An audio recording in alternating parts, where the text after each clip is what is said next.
Adam here, and today I'm going to be reviewing this Chinese cooler, and we're going to see how well it does. It's the Vetroo. We'll see. We'll see how it does. So, in order to test out the cooler, we're going to need to assemble a machine. So we got our test bench, we got a test board, a test power supply, or a test processor, a test power supply, and a stick of RAM. So let's go ahead and just get into the build. So actually going to mount it outside, which I bet is what I actually recommended, and rather than doing what I want to do. Wind up. Now it looks like they were nice enough to send some thermal paste. I don't know what grade this is. So I mean, I'm going to use it just to test it. But if I were you, probably not going to use this. Yeah. There. So throw on my thermal paste. Then we're going to mount our cooler. Grab the cooler. Make sure we remove the sticker off the bottom. And then bracket. And bracket. So it looks like mounted from the bottom side or mounted from the top? Mounted from the bottom. There are threads in that. So, in our bag, we've got 4 little screws that we're going to use to attach the little arms on.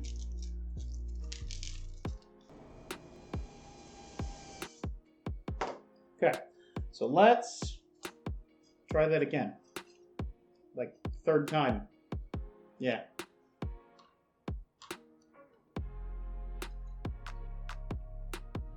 Okay, it's 1 screw hole, 2nd screw hole. We're almost there, promise. Let's try and center those. There's a little bit of play in this bracket, which I'm not a huge fan of.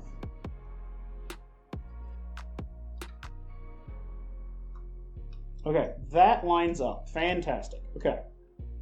Progress. Progress.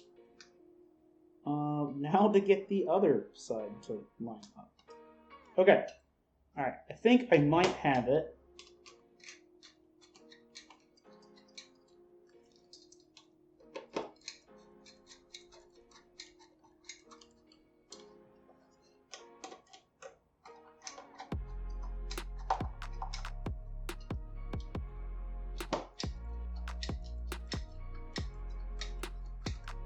And you want to make sure you tighten in a X pattern.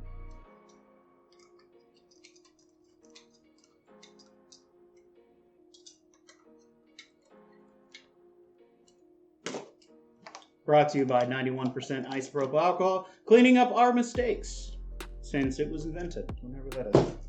Well, we have video, we have display, all this stuff is working. Now, we're going to jump forward and into Windows. Once Windows is installed, we're going to do some stress testing, and we'll be right back.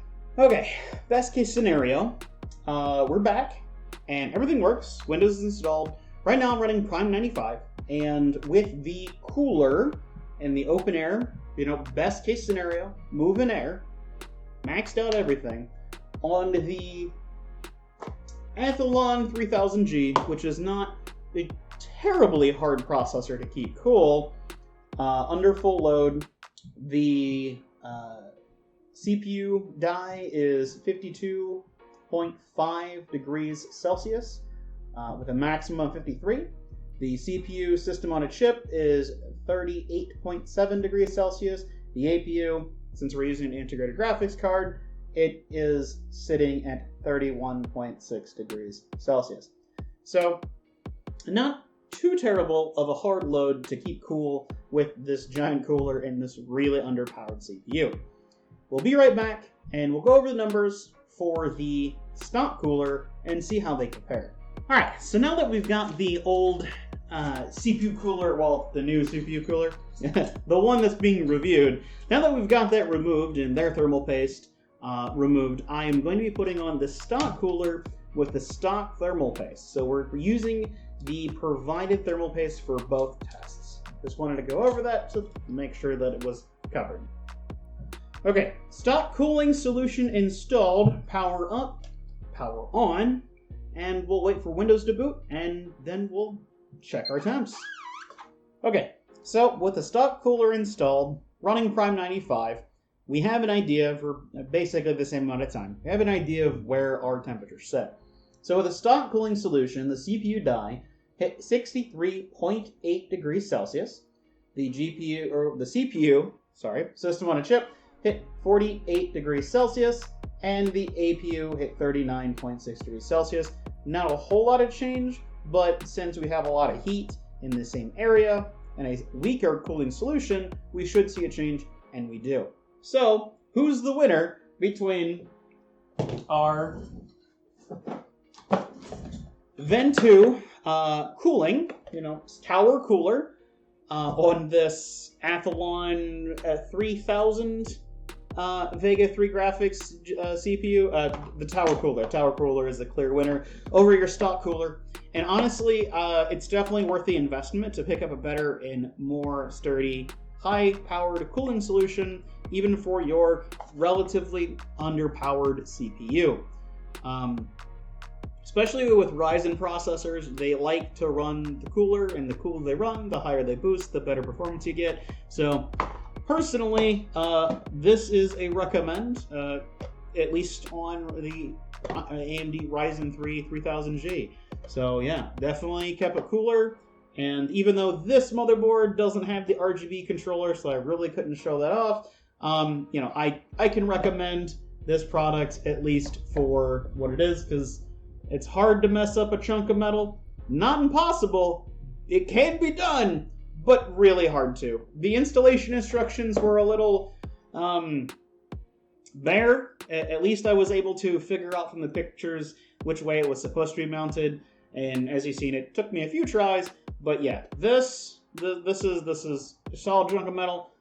Again, not impossible to mess up, but overall a good product. The black coating on the fins here is also really good. As far as it's not going to scratch off. Yeah, so I mean, overall, I'm satisfied with this product. This is a great product. I would recommend this in maybe your next build. And that's it for me today. I'm Adam, signing off.